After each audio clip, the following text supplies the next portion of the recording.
our nation has gone through a profoundly difficult economic period. And if we are to ensure that the crisis of 2008 does not happen again, it is essential that we enact financial reforms.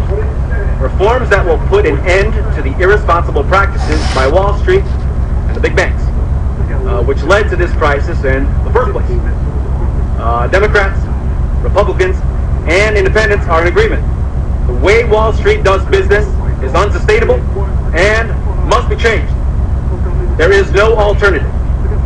Accordingly, I sat down yesterday in New York with a dozen of the top Wall Street CEOs and bank presidents to make them understand that the American people are united. Reform is absolutely critical, and the time for action is now. But I regret to say,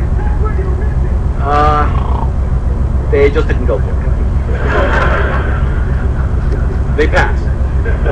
Now, they couldn't have been nicer about it, and they were very sympathetic, but their answer was a firm no. No reform.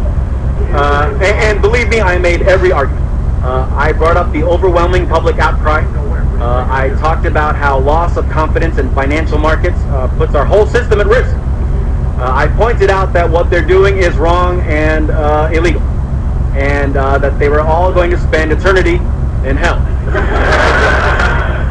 But in the end, they just weren't on board. Ultimately, I think their opposition to reform comes down to the fact that they really, really like the way they do things now. So they just wouldn't sign off on it. But the good news is, I'm allowed to ask them again in 5 years. In the meantime, we will get through this. It's what we Americans do. We persevere. Now, meanwhile, even though the meeting itself was a disappointment, the restaurant where it was held, unbelievable. I'm being deadly serious. The best steak I have ever had in my life. The menu had 30 different kinds of cuttlefish.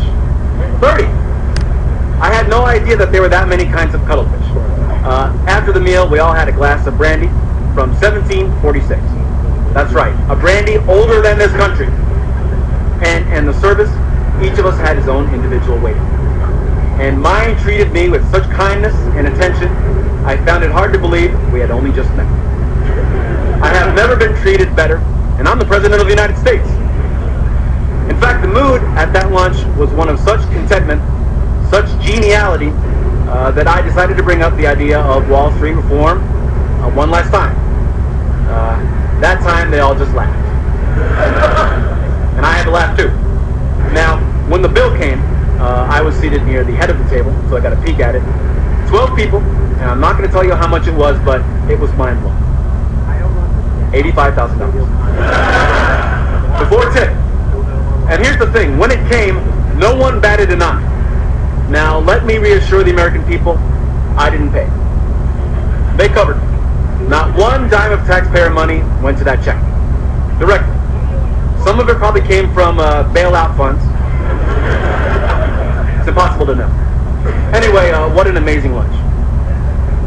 $85,000.